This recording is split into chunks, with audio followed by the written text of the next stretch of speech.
আজকের ভিডিওটা আমি আমার গোপালকে দিয়ে শুরু করছি। আজকের দিনটা খুবই রোদ উজ্জ্বল এবং শান্ত। তোমাদের ভালোবাসায় আমি আবার একটি নতুন ভিডিও নিয়ে চলে এসেছি। আমার বাড়ির কিছু গাছ আজকে আমি এই ভিডিওতে দেখাবো, যেগুলো হয়তো তোমাদের ভালো লাগবে। এটি একটি পাতাবাহার গাছ, যেটাকে আমি স্ট্যান্ড করে লাগিয়ে রেখেছিলাম। আর পাশেই আছে একটি গোলাপি আর সবুজের পাতাবাহার গাছ।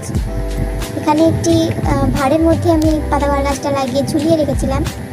এখানে এটা কেনা একটি প্লাস্টিকের শিকার মধ্যে এটি লাগিয়ে রেখেছিলাম। এটা একটি পাতাবাহার গাছ, সুন্দরভাবে ঝুলিয়ে রাখা। আমার সবচেয়ে প্রিয় অ্যালোভেরা গাছগুলো আমি নিচে মাটিতে লাগিয়ে রেখেছি, কারণ এটি মাটিতে খুব সুন্দর হয়। এটা আমার তুলসী গাছ, যেখানে আমি রোজ পুজো দিই, জল দিই। এবং নিচে একটি আছে পাতাবাহার গাছ, আর নিচে গোলাপ গাছ থেকে গোলাপগুলো ছিঁড়ে আমি পাতাবাহার গাছে রেখেছিলাম।